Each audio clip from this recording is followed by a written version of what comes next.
Hi, Watch. Hi, Deepika. Hey, Shobhan, hi everyone. So people are joining. So let's wait for 2 more minutes.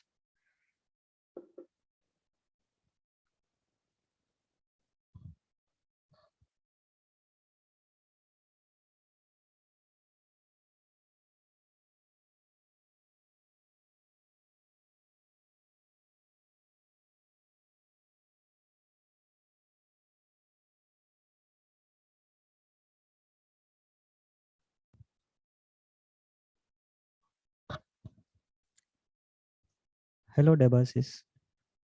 Good evening. Hello, Lovish. Hi, good evening. Hello, very good evening.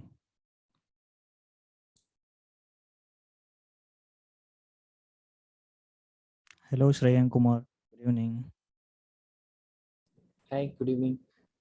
Yeah. So people who joined now, can you turn on your video? So we eagerly want to see your faces.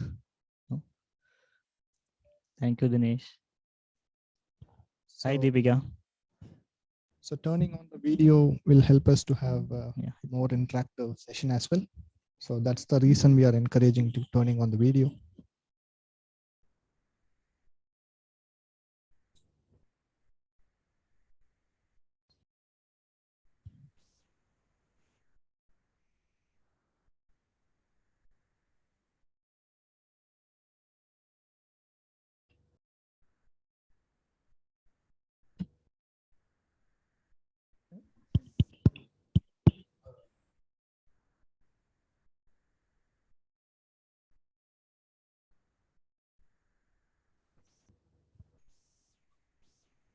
Hello, Abhinandan. Good evening. Hello, Subhajyoti. Hello, Sushant. Hey. Hi.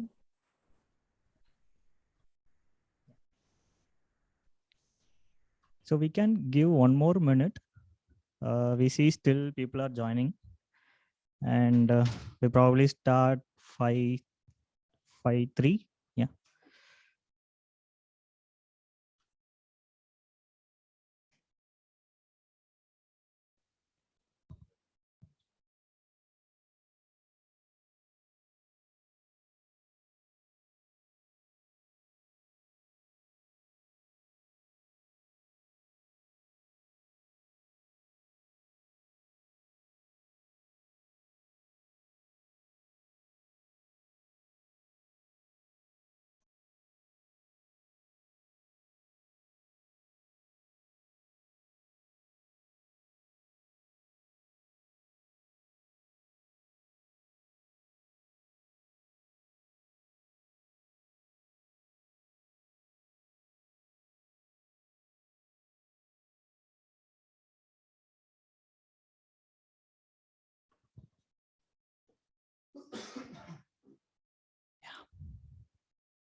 So once again, who joined now? Good evening, everyone. And yeah, so let's start our event. So first of all, I would like to thank you everyone who interested to learn new things and who bearing their weekends and they are joining. Right, it's very really appreciate spending your time to learn something new in during the weekends. Right? Yeah. So again, thanks everyone who joined our vodka event on 14th edition of Coimbatore. And today we hope we will be giving enough knowledge to you regarding the new tech stack and what are the QA practices that you can follow in your project, everything, right? Yeah. So let's start without any further delay. For giving a welcome note, so we have a Ravi Prasad, so who is quality assurance team in Thoughtworks, who is really passionate about the new technologies and community. So participating in the community and contributing the community. So he is very passionate about on that. Yeah. So over to you, Ravi, for a welcome note. Thanks, Shobhan. maybe people do not know your name now, so they all know me. So Yeah. maybe I That's let great. you and Kaushik introduce yourself first because you Super, are super. okay. Yeah. So, yeah. So sorry, everyone. So this is Shoban. I'm a quality analyst in Thoughtworks. So I have been working Thoughtworks with 2 years, total of 8 years experience. And yeah, today I am the host for this event. So today I have a co-host who is Kaushik with me, who helping me to hosting this event. Yeah, Kaushik, over to you. Okay, thanks, Shovan. And it is well said. Hello, folks. I'm Kaushik. I'm here a quality analyst. Okay, so I'm playing the role of QA here in Thoughtworks for almost a year. And that's pretty much from my side. Over to you, Ravi. Yeah, thanks, folks. So Shoban had welcomed you enough so that that he has taken half of my job. So again, hello, folks. I'm Ravi Prashant. Been with Thoughtworks for close to 3 years now. So this vodka 14th edition, right? It's a special edition we would call, because you can see post-pandemic, this is the first vodka event that we are conducting as a hybrid one.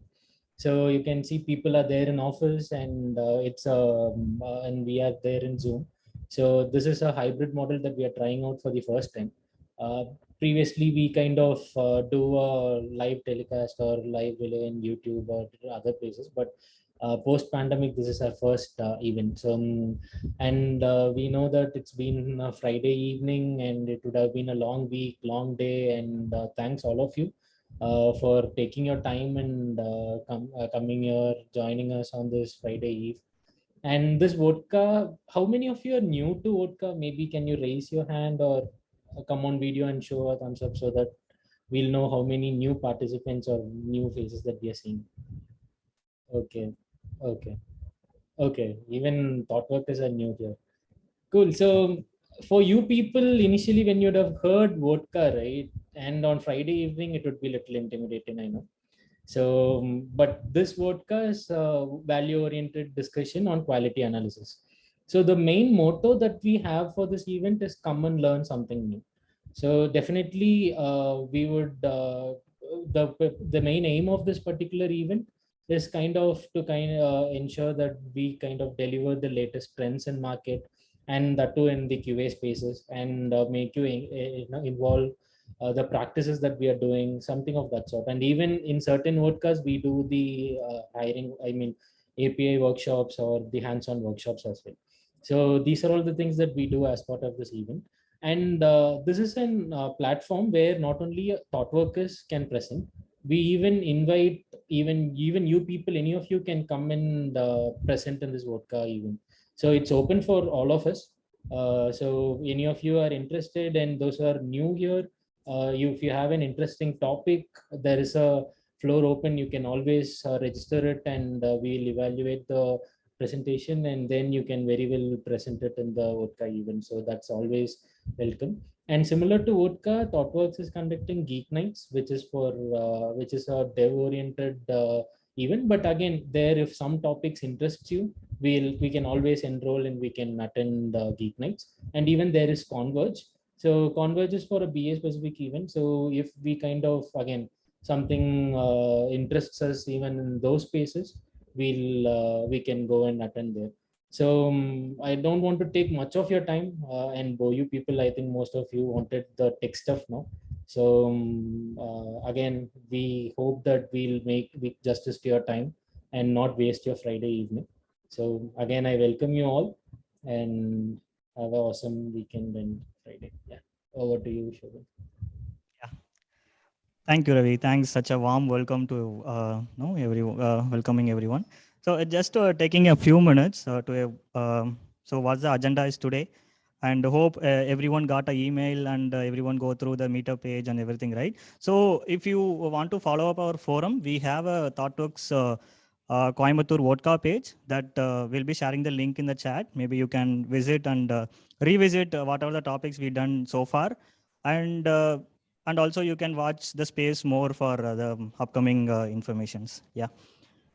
So yeah, without further delay, we'll move on the first topic, which is automation for XR Hub, right? So we have here Jayachandran, who is a quality analyst, more than 9 years of experience, and in Thoughtworks, more than 3+ years experience. And along with JC, we have Deepika, and who is a quality analyst for Thoughtworks, and she is a grad consultant. And they will help us to understand what is the XR application. So now world, everything is moving to XR application, right? So everyone mind, we have something, right, how to automate XR application. So they are helping us to understand what is the XR application, how we'll be automating. So those stuffs, yeah. Yeah, JC, yeah. Sure. Over to you, JC and Deepika. Thanks, Shobhan. Let me share my screen.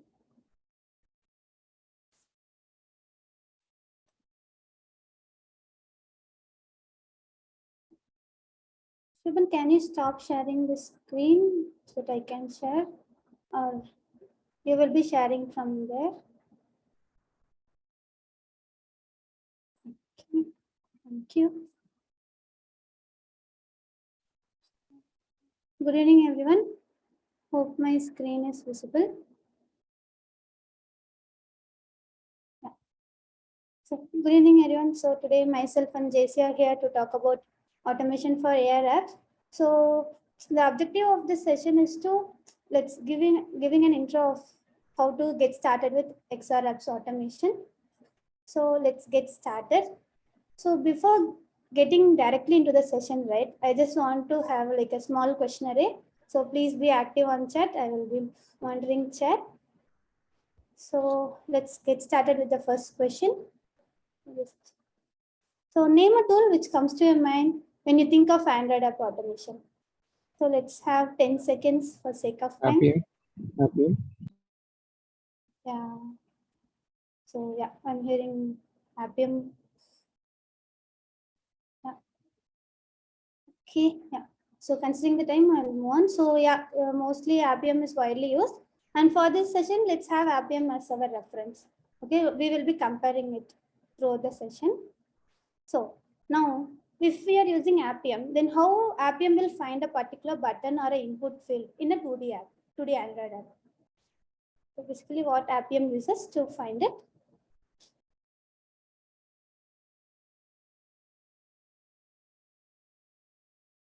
Any guesses?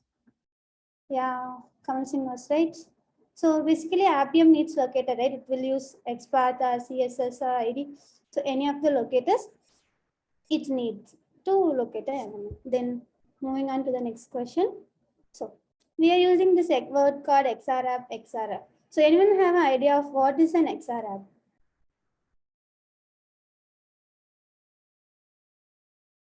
Let's wait for another 10 more seconds. Okay. Yeah. So we're on the guesses are almost right. 3D app. So basically XR is an umbrella term which will cover all this AR apps, VR apps, and MR apps. And we can say in simple form, it's a basic 3D app. Okay, then, so it's a 3D Android app, right? Then we know Appium. Then why can't we use Appium to automate these apps? Any idea?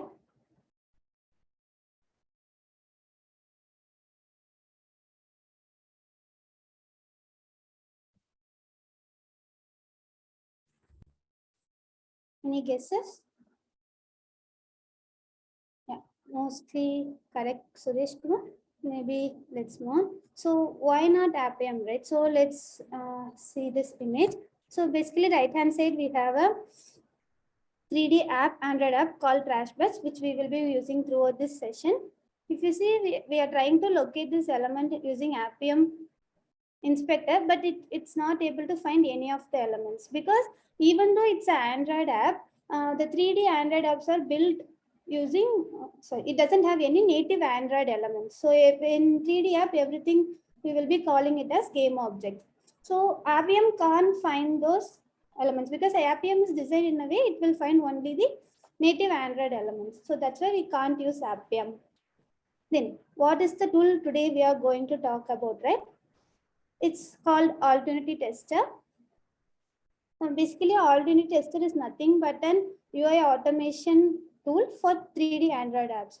So we can automate all the functionalities of Android UI, right? Those type of automation we can do with this AltUnity Tester. Then let's see how it works. Okay, so basically AltUnity Tester works based on a client server model. So, in the monitor where we use to write code, right? We will use this AltUnity driver to write the code, which will act as our AltUnity client. And we need to have our AltUnity server along with the app we want to test in the device we need to test. What this server will do, right? It will open the port for the socket connection so that the driver can communicate with the gap. So that we can interact and find the Unity objects. Then using this AltUnity tester, we can simulate all type of Android inputs like key press, click, tap, whatever things we do using Appium, right? We can simulate same simulations using AltUnity tester as well. Okay. Then we discussed like we can't how to look. We can't locate 2D app. Sorry, 3D apps elements in using Appium, right? Then how to find it? Then so AltUnity tester gives a tool called AltUnity inspector, which will be same like our Appium inspector. So when you try to locate an element, right, it will give the particular, sorry, we will use the term called game object. So game object is nothing but a equivalent of element in 2D. So every element here, right, we will call it as a game object. So if you select this run button, it will give that locator here. But one drawback of this AltUnity inspector, right, it is available only for premium users. So, and it's available free as a free trial only for 7 days. So if you are new to this tool and you just want to give it a try, right, there is one more way, which is to use our source code. So let me show you a snapshot of our Unity editor. So basically the game we are talking about, it's built on a Unity editor. And this is a snap of how the Unity editor will look like. So we will be showing it more in the demo. So let's say I want to locate this element here. Imagine this as a cat. Okay. Then so to locate this cat, right? So this cat mesh locates this cat. But how to make AltUnity tester understand, right? This is the one we are looking. We need to give it from the hierarchy. So this is the complete hierarchy. So we need to give from UI camera, then this loading character pose, then character clone, cat mesh. So like that, we need to build the complete path using the source code. Okay. Let's move on to demo. I think I will stop here and I'll ask JC to share his screen and show us the demo of how it works. Over to you, JC. Okay, let me, people, am I audible? Yeah, okay, thank you. People, let's take 2 minutes. Whoever has Android phone, right, can you quickly get into your Play Store and download a game called Trash Dash. Let's play some games here in the demo, okay, and let's understand how we are trying to automate the game. Okay, so I will quickly share my phone screen, which is my personal phone. Can everybody open Play Store? Google Play Store and search for Trash Dash.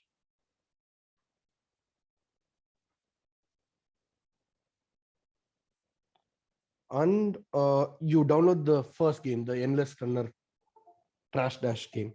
Sorry. So let me know once it is done.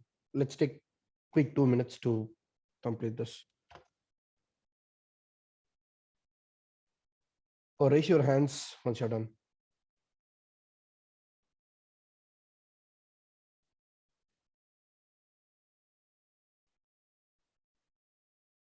Hello.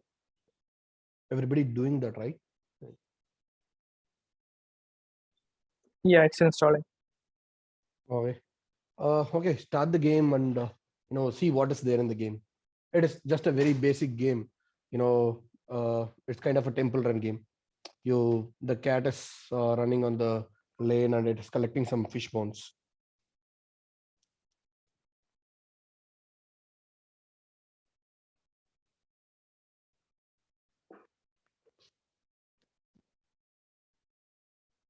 For iOS, there is no options now. Everything is prepared for Android and Unity things.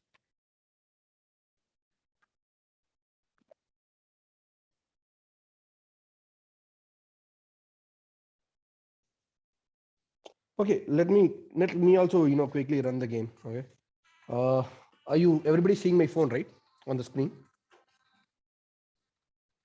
Okay. Yeah. Into the game and let me run the game. So this is the game. Once after I start the game, right, there is a countdown, right? And the cat started running, and the cat is collecting the fish bones. And let me run the game now. Okay. And I lost my first life.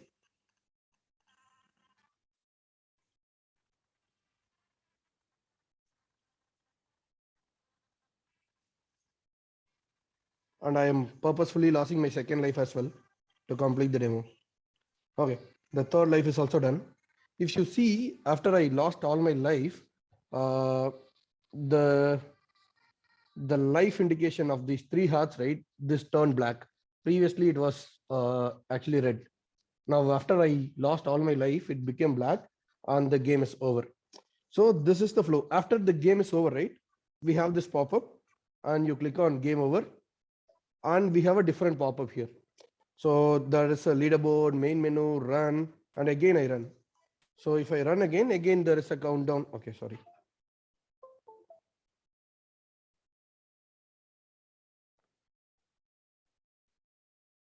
Okay, again there is a countdown, and when the countdown was there, I paused the game. So when I paused the game, right, there is a different menu, which is resume and main menu. If I resume the game, again the game is going on, right? So this is one of the flow, the user flow, that whenever the user plays this game, right, these are some of the user flows that the user get in. So we didn't automate the game as such because this takes much time to automate the entire game itself.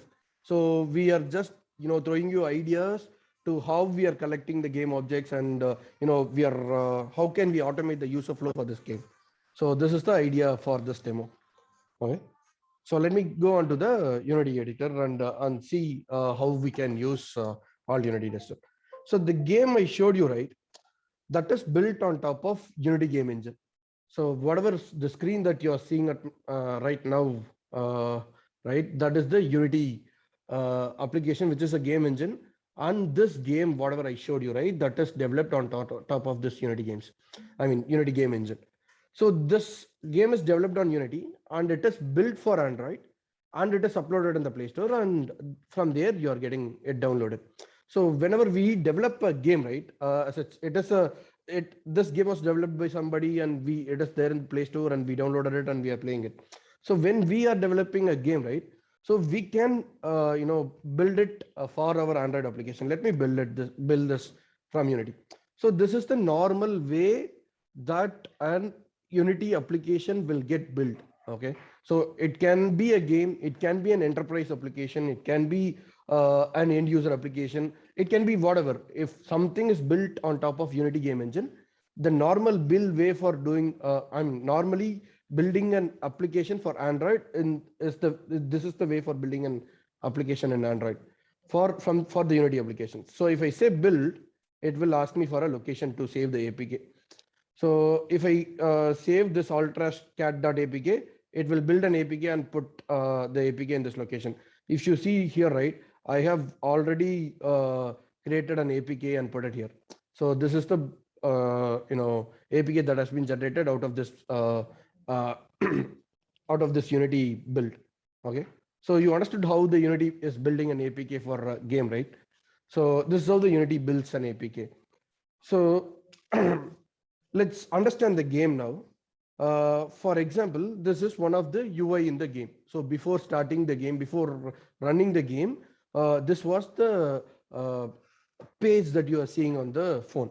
So in Unity terms, in 3D terms, right, we call it as a scene. So the name of this scene is a main scene. Okay, so at the top you see an hierarchy, right? This is a main scene. So let's do one thing. Let's try to identify an object of a game here. When I say identifying an object of a game, how we identify an element in an Android app or a web app, right? From the DOM. Let's assume this as a web, Web's DOM actually. Okay. Let me run the scene. This is something I am running the scene, and what is happening when I run the scene, right? Actual game will actual game will run on the editor itself. Let's play the game in the editor also. We can play the game in the editor as well. Let it start.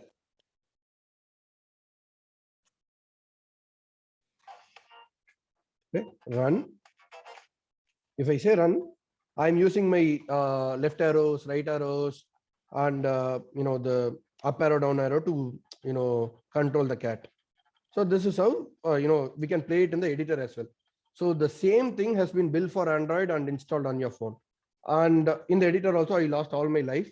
And if you see the hierarchy, we can assume this hierarchy as our DOM. So for example, in the game over pop-up, we can see the UI camera, game, and there is a death pop-up. Inside the death pop-up, you have a game over button. So if you see this text, and in the inspector, you will see the game over text. So it means that we can assume this is a game over button.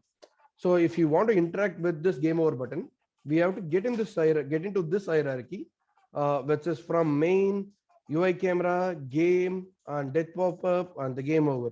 So to interact with the game over button, we have to get this hierarchy, and we have to write it write it as an identifier for automating this game. So any questions so far? Are we clear about how we are running the game in the editor, how we are trying to identify the elements in the hierarchy? Yeah. Okay. So my question was, there's like a standardization of hierarchy that needs to be there for QAs to write automation. Now, how difficult has it been for your team to sort of understand this hierarchy and adopt to it all the time? Or is there like a practice or a way to validate this hierarchy that you have? This is a standard, if you get into an XR application, right? Whatever application that you develop, right? This is the hierarchy that the developer has to maintain. So let's take a web UI. Okay, let's take a web UI. Let's take a Gmail sign-in UI. Always the user names, the user name field will be there. So that is standard. That is static. So like that, this will be always static. It's a requirement change when we change the hierarchy of this game. All right. Okay. I'm just building in context from a normal UI web app that we build. It's like a class name or anything that we give, right? And yeah, there are different hierarchies as well. There are different ways to take it as well. We are just going with the hierarchy. Okay. There are different set of identifiers that is there for AltUnity Tester. So that's something the team has agreed to, and then right. Actually, it is that we are taking now. So there are different ways to do it. I can show you that as well. Sure. Thank you. Okay. So now you people identified, understood how we are identifying the hierarchies, right? Identifying the game object. Any other questions? Okay. Let's come to the tool that we use to automate. The tool that we use to automate, right? That is called AltUnity Tester. When we want to automate an XR application or a 3D application, right? So it is totally different from automating an Android app or a web app. So when we write an automation for a web app or an Android app, it is a standalone test suite that we maintain. When I say standalone, the application that we built is on a different code base, and the test that we write is a different code base, where we install an APK out of the application which has been developed. Oh, sorry.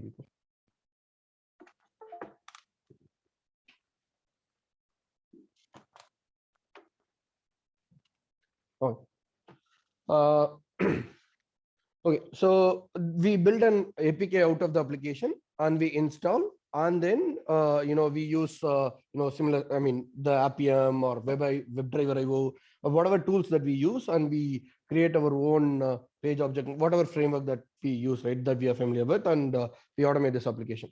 But when it comes to AltUnity Tester, right, the first point that we need to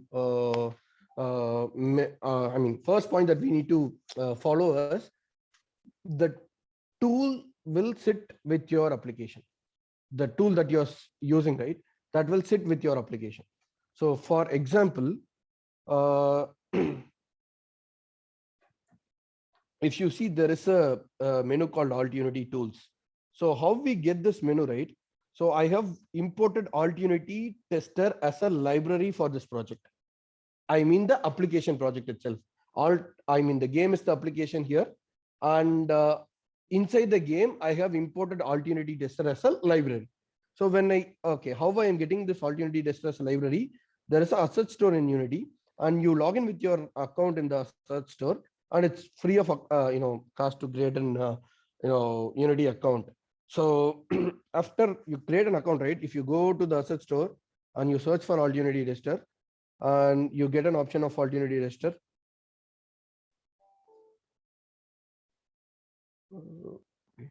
It's taking time.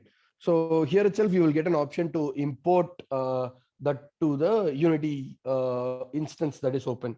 So see, it is the open in Unity option is there. So if you open this, if you click on this button, this AltUnity library will be imported as a library for your project in the instance that the Unity instance that is open.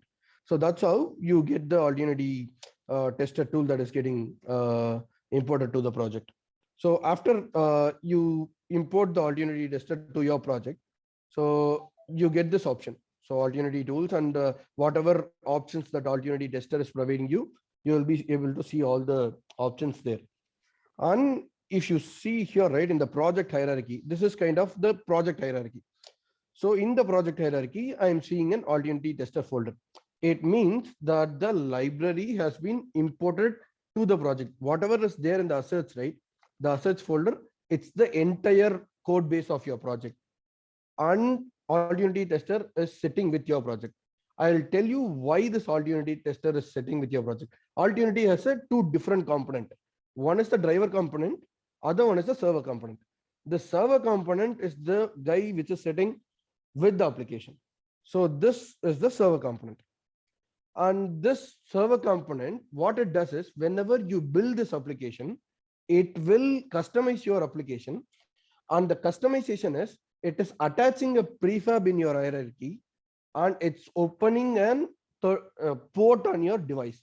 For example, you build this application via AltUnity Tester, and you install it on your Android phone. So whenever you install the AltUnity Tester built APK or an application in your phone, that will expose the particular port number in your device, so that the driver can interact with your server, with your application. So this communication, this socket connection is getting exposed, and the driver is coming into your application to interact with whatever game objects that you provide and whatever actions that you want to perform on a game object. And that communication is happening via the socket connection, and then it is doing the actions on the game. Is there any questions? I can show you how these things happen. That is also there in the demo. So far, if the theory is not clear, maybe I can explain it again. Do anybody have any questions? Yeah.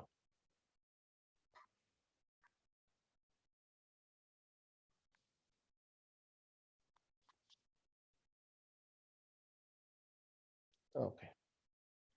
Okay, let me proceed. Okay, let me show you the difference of how the AltUnity is customizing your app. Okay, I'm normally running the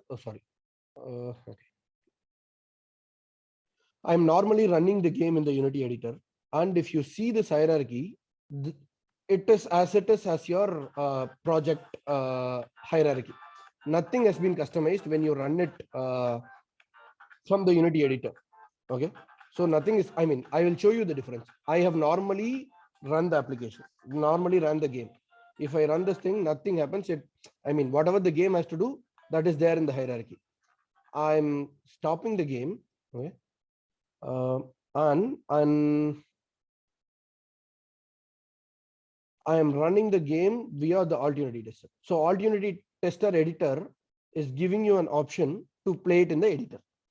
If you play it in the editor, right, see, there is a runner prefab that is getting attached to your hierarchy. So which means AltUnity test runner, AltUnity server is attaching a prefab to your hierarchy that will be sitting as a hidden object in your application. Any questions so far? Are you clear about it? And if you see, there is a AltUnity a pop-up that is there, right? See, this is still starting the server. Let's wait for some time. It takes some time. But you are seeing the customization, right? Once I ran the application via the AltUnity Tester. So this customization is opening a port number for, a port for you on the device which you run the application when the application is getting installed. Let it. If you see, it's clearly saying it's waiting for a connection on port number 13,000. So it is a default port. AltUnity Tester uses 13,000 as a default port. We can also modify the port number as per our need. But this server is opening a port on the device which is in which the game is running. For example, if I build the same application with the AltUnity Tester and install it on the phone, and it opens the port number 13,000 on my phone, so that the test that I am writing, right, it can go and directly speak to my phone on that particular port and start executing the test. Any questions, people? Hello. Okay. I assume there's no question. Okay. This is the customization part that is happening. Let's see how we have written the game.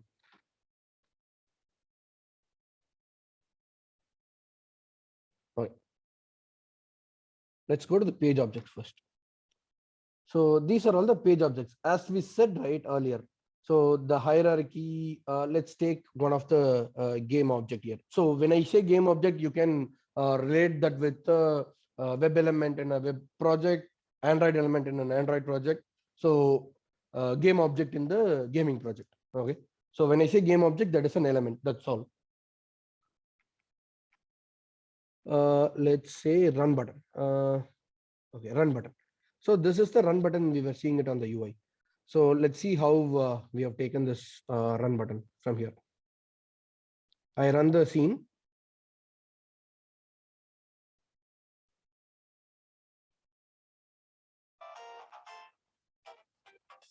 UI camera.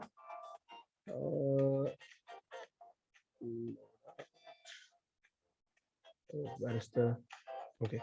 UI camera loadout start button. Okay, this is the run button in the game. So if I want to interact with this run button, this is the syntax. So this will be identified as an AltUnity object.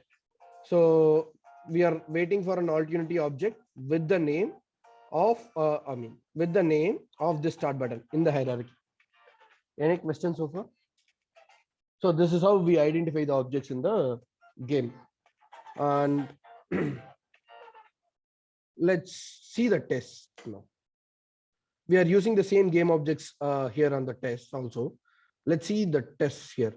So we have a basic 10 tests that is there. For example, the first test is the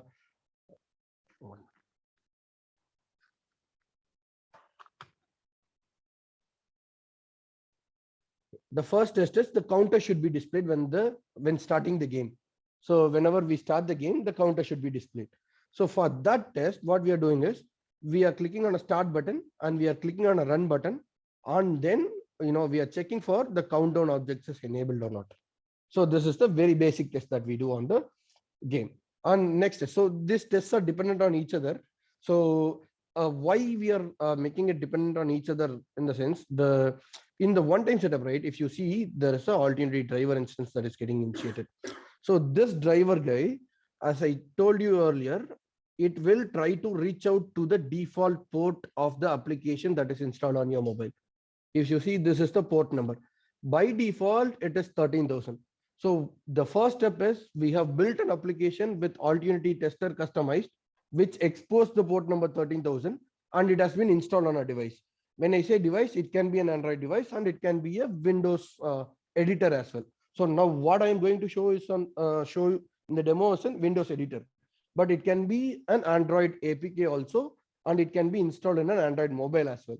So the application that is getting installed on the device will expose its port number 13,000, and this driver that we are using on the test will look for the port number 13,000 on the device which is trying to execute the test. Any questions? Hello? Any questions? Okay. So this 13,000 port by default this AltUnity driver uses, and we have created an instance for page objects, and we are loading a scene called main. We are loading a scene called start. So start is the first scene that is getting. So whoever has installed your game on the mobile, right? You will be seeing a start button on the first screen, and then you click on the start button, and then you get the run screen, and after you click on run, you get the countdown. That is the flow. So for that, I have loaded a scene called start scene, and then we are clicking on the start button and run button, and the countdown is enabled or not. We are validating it. So at last, all the test runs, right? We are loading a scene called main scene. Once after this start button is clicked, the scene is getting internally changed on the game, and it is coming to a main scene. So this is the main scene that I am talking about. So let's show you the other scenes as well.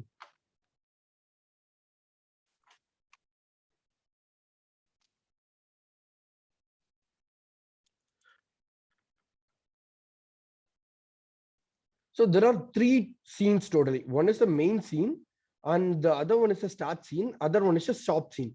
So the sample scene is a dummy one that we created for our internal things. Let's forget about this.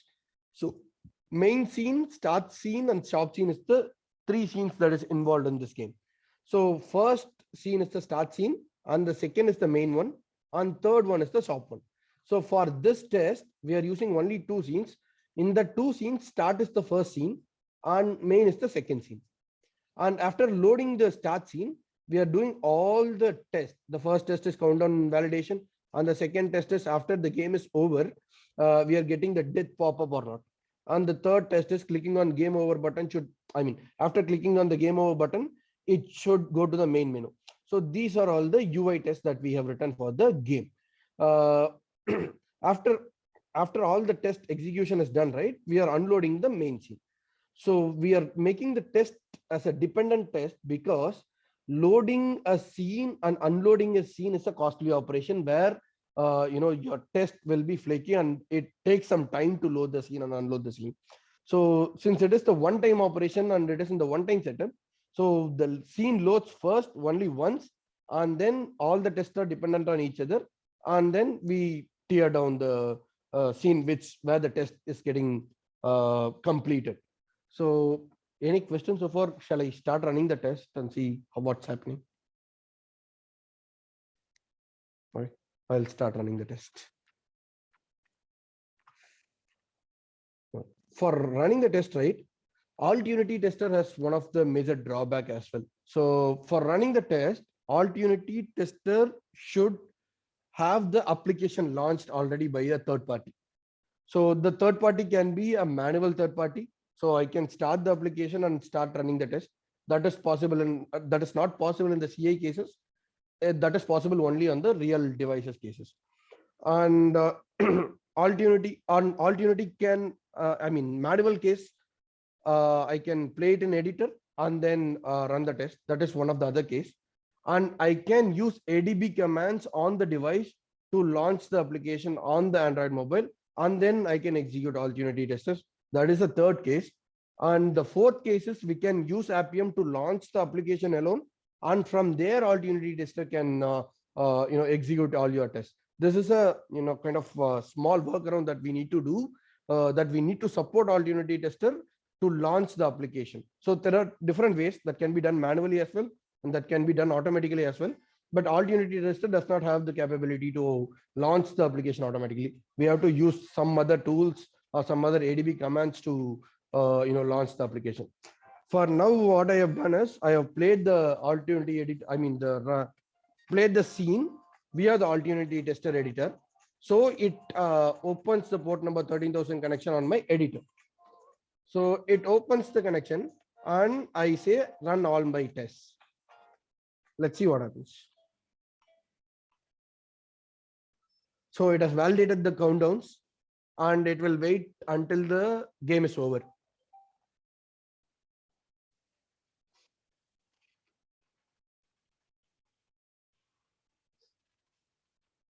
Okay, the game is over. The game over is clicked and the main menu is there. And again, it is going for the next test.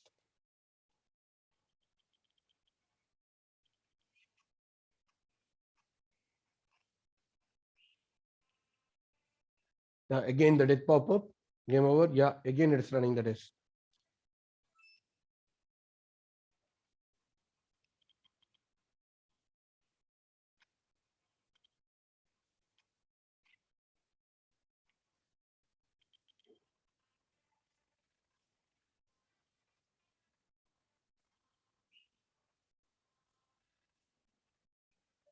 Again.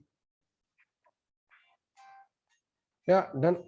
Total test this time and the 10 tests are passed and the automation is done. So this is the idea for it. Yeah, I'm done. I'm done, people. If you have a can this run in headless? No, Ravi. For now, yeah, headless mode is possible. When the headless mode is possible is Unity will run on the headless mode on the CI.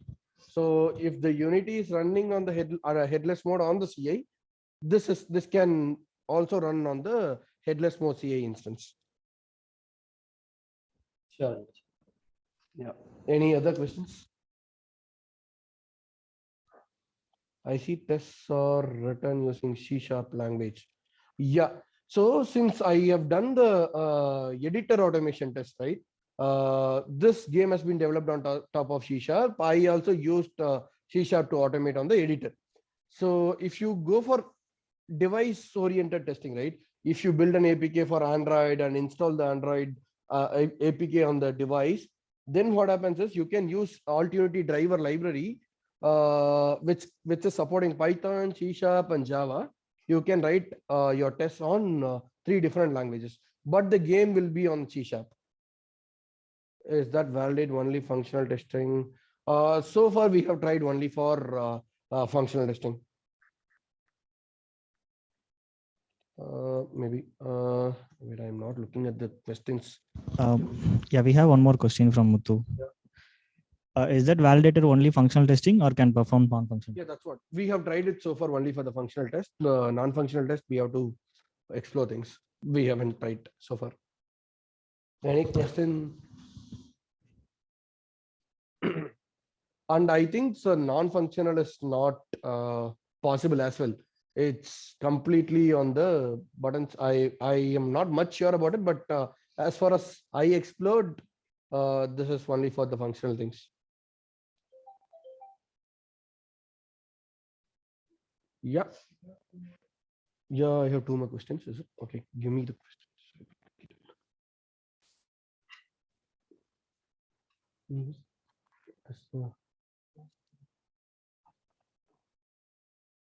Okay. Is that valid only function? Okay, that is what I. That's it. Yeah, that's it. I think that's it. Okay. Hey, thanks, people.